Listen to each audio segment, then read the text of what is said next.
Buenas noches, mi nombre es José Bodilo López de Cochea, estudiante de la Universidad Bicentenario de Aragua, Escuela de Derecho en la modalidad online, sexto trimestre.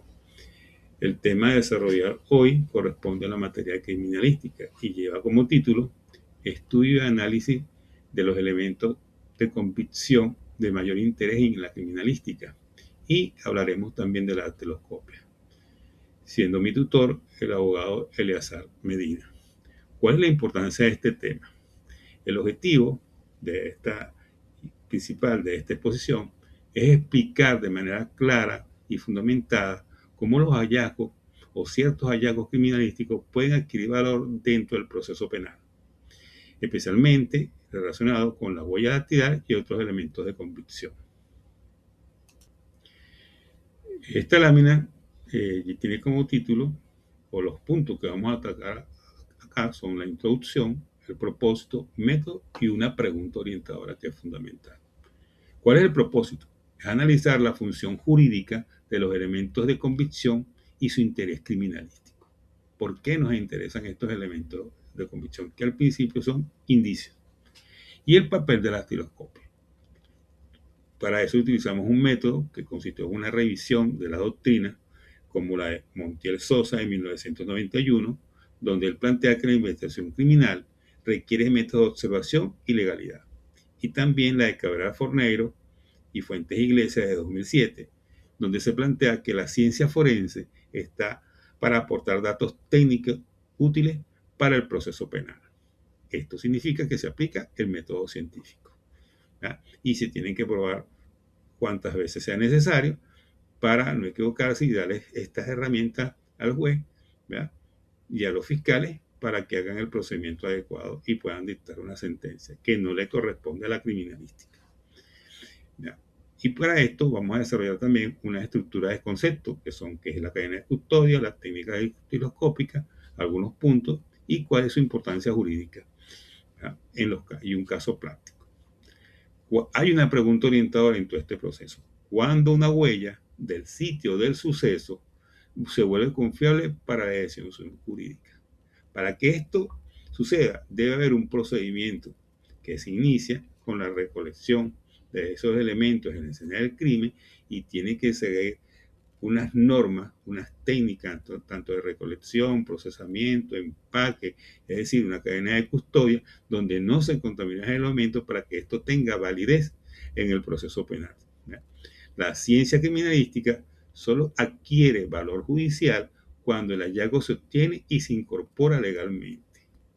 Esto está establecido en el Código Orgánico Procesal Penal y en la Constitución de la República Bolivariana de Venezuela. Elementos de convicción, cuál es el concepto y cuál es su función procesal. Los elementos de convicción son datos, objetos o documentos que son recolectados, ¿verdad?, bajo ciertas medidas de no contaminarse, de no deteriorarse, que cumplan la cadena de custodia y que luego son sometidos a una experticia técnica aplicando el método científico. Entonces, estos indicios pasan a ser evidencias y esas evidencias son presentadas por el Ministerio Público cuando ya tienen una validez y son presentadas al juez para concatenar a un sujeto, en este caso, a la víctima o a un hecho punible, donde se recogieron estos indicios que luego se transformaron en evidencia. Esto significa que estos elementos de convicción no necesariamente es una sentencia anticipada, sino que orientan la investigación a seguir y respaldan las decisiones durante el proceso. Estos deben obtenerse por un medio lícito y luego incorporarse conforme el ordenamiento jurídico. Su fuerza aumenta cuando convergen con otros hallazgos y no cuando se valoran de forma aislada. Esto es importante recalcar. Todo tiene que estar concatenado, relacionado y haber cumplido el debido proceso. El valor del elemento no depende solo de existir. O sea, si usted encuentra un casquillo o de una vara o la concha de un proyectil, por sí solo no tiene validez, tiene que ser sometido a una experticia, ¿verdad?, tiene que ser sometido a un procedimiento científico, a una técnica para ver la relación que existe entre este proyectil y el sitio del suceso, o la huella o las personas involucradas. Por lo tanto, el valor del elemento no depende solo de existir, sino de su autenticidad, la pertinencia y la relación con el hecho. Y esto se fundamenta tanto en la Constitución de la República Bolivariana de Venezuela como en el Código Orgánico Procesal Penal en el artículo 185. Solo son apreciables los elementos obtenidos de forma lícita. Siguiente. Elementos de mayor interés criminalístico. Tenemos elementos biológicos como la sangre, saliva, semen, fibras. Tenemos la balística, la huella dactilar. Tenemos elementos documentales y tenemos elementos digitales. ¿Cuál es la importancia de estos elementos de interés criminalístico independientemente de la naturaleza? Primero, que tienen que ser procesados de acuerdo a su naturaleza para conservarse en caso que se necesitan repetir pruebas. No se puede, ejemplo, si tiene una muestra de saliva, no puede recogerla por un método no adecuado, igual que una huella, porque se altera, ya sea una huella plástica o una huella latente, igual una muestra de sangre. Tiene que cumplirse con la técnica adecuada de acuerdo a la naturaleza de ese elemento, ¿verdad? Para que tenga confiabilidad, ¿verdad? Y que sea verificable. ¿Verdad? Como voy a decir más adelante, la trazabilidad es importante. Y estos elementos, después que se someten a un proceso técnico, el juez lo puede ser considerado como un elemento de evidencia, pasarlo a una prueba. Desde el punto de vista de la criminalística, un indicio es valioso cuando conserva la autenticidad, la trazabilidad y la relación lógica con el hecho. Es importante aclarar que no todo rastro hallado es útil. Usted puede estar en una escena del crimen y encontrar dos huellas. Tendría que analizar las 2, 4, 5, con tal que no sea un contaminante del mismo funcionario cuando se desplazó por la escena del crimen, y puede darse el caso. Y usted tiene que buscarlas que estén relacionadas directamente con el sitio del suceso y con los hallazgos involucrados allí. Tiene que haber una relación. Los indicios deben preservarse y estudiarse conforme a su naturaleza. Eso lo plantea Montiel Sosa para que tenga una validez en el proceso penal. La ciencia forense clasifica y examina rastros para apoyar la investigación forense. Y todo tiene que estar relacionado, porque si no es así, no tiene validez. Punto álgido. Cadenas de custodia. Del sitio de suceso al expediente. ¿Qué es la cadena de custodia? La cadena de custodia comprende la protección, fijación, colección, embalaje, traslado, análisis y resguardo de los elementos.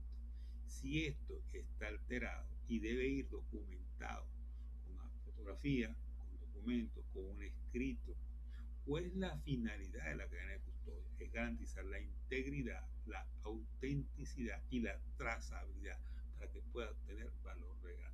Si estos elementos se alteran, o se sobrepasa un paso, o se contamina, o se extravía una muestra, o se modifica, ¿verdad? Estos indicios que luego pasarán a evidencia, no tiene sentido. No se puede cumplir todos los requerimientos del proceso o se hacen más difíciles. Por eso, si falta la documentación del manejo del indicio, su credibilidad, aunque disminuye, y puede afectar la valoración judicial. Una buena técnica sin cadena de custodia no ofrece confiabilidad jurídica. Y esto se establece en el Código Orgánico Procesal Penal en el artículo 187 y en el Manual Único de Cadena de Custodia del año 2017. Insisto, una buena técnica sin una debida cadena de custodia pierde fuerza y se hace más difícil como elemento probatorio para ser considerado como prueba ese elemento. No es que no sirve, pero pierde valor. Siguiente. ¿Qué es la datiloscopia? La datiloscopia estudia las crestas papilares de los dedos de los seres humanos, pero esto tiene una cierta característica, la huella digital. Primero, que es perenne, no se modifica en forma natural, es inmutable y es diversa. Ningún ser humano tiene una huella al otro. Y todas estas tres características permiten clasificar. Como ustedes ven en la lámina al lado, tenemos que una huella digital goza de cresta, goza de surco y de deltas. ¿Ya? Por lo menos tiene tres características.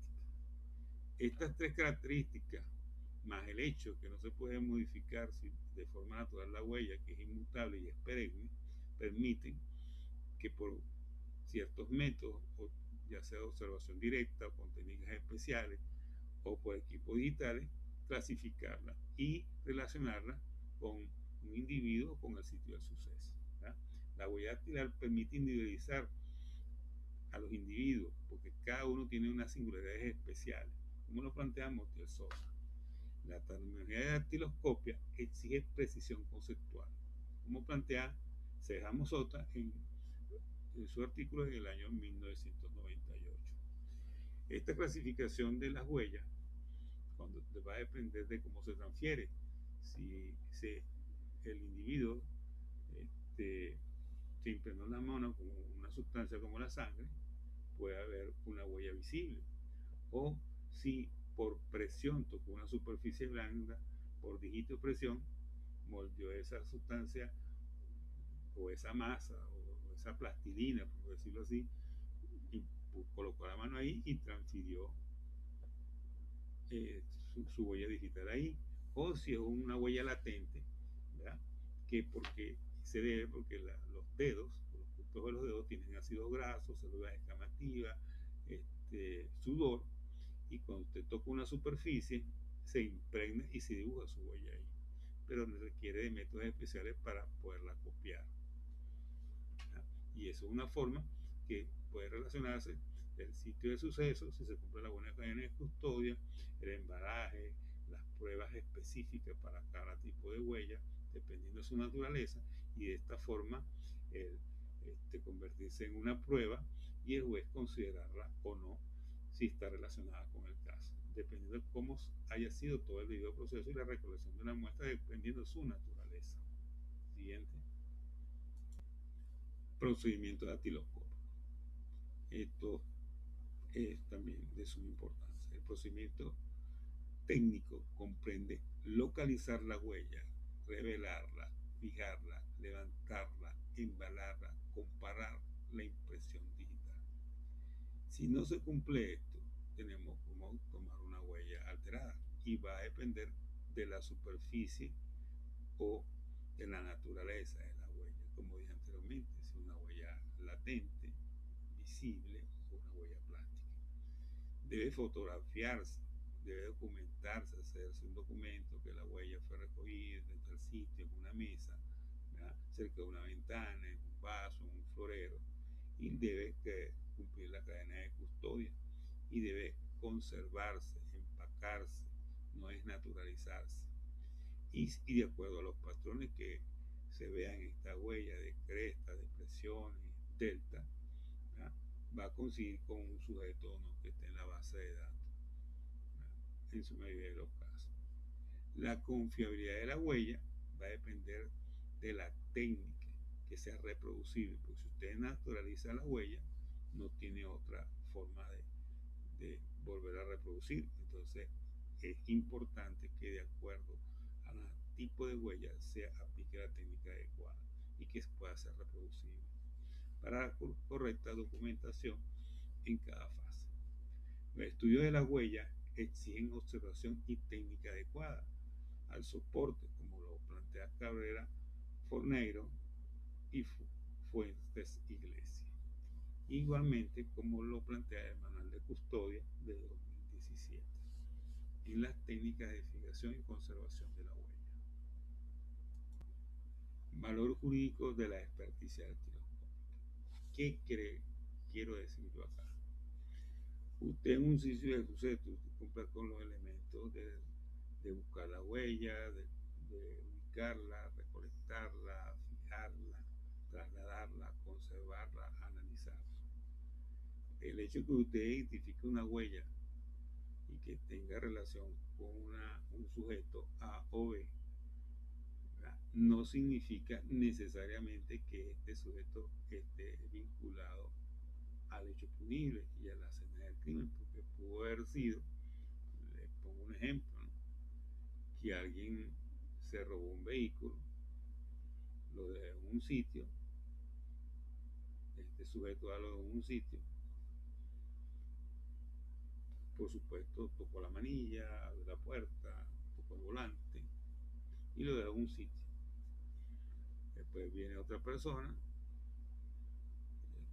inocentemente, y puede recortarse el vehículo y transferir su huella por lo menos al capó o a la puerta o al vidrio al lado del conductor. Y también está su huella, pero no tuvo nada que ver con esa situación delictiva.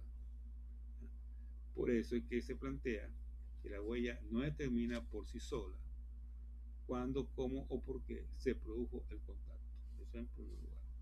En segundo lugar, por ello debe valorarse junto con otros elementos de convicción y no de manera aislada. Porque una huella sola no significa que un sujeto tiene relación con ese evento, con ese delito. Tiene que haber otros elementos que engranen y que concuerden con el hecho delictivo para poderla utilizarla como prueba. La conciencia técnica orienta fuertemente, pero la decisión judicial exige una evaluación integral y contradictoria. Usted tiene que comparar y contradecir. ¿Esta huella le pertenece a este sujeto? Sí. Este sujeto estuvo involucrado en el hecho y hay otros elementos que conformen o confirmen esta situación. Entonces, esa es la parte contradictoria. Tiene que haber una concordancia entre todos. Y eso se establece en el Código Orgánico Procesal Penal, en el artículo 187 y 181, y por supuesto en la Carta Magna, en la Constitución de la República Bolivariana de Venezuela, en el artículo 29, donde se plantea la garantía de la contradicción y defensa, eh, donde se establece el derecho legítimo a la defensa. Siguiente. Aplicación práctica de la huella en un vehículo investigado. Para resumir mejor lo de la diapositiva anterior, se localiza una impresión latente de una huella en la medida de un carro, ¿verdad?, y está relacionado con un robo, con un asesinato. La huella se fotografía, se revela, se levanta, se compara con las impresiones de personas investigadas, como dije anteriormente, y se ve si hay coincidencia o no. Puede ser que exista la huella de un individuo que no tuvo nada que ver con ese hecho delictivo, sino que pasó por allí, como dije anteriormente, tocó la manilla y está ahí. Tiene que haber otros elementos de convicción que relacionen o que se concatenen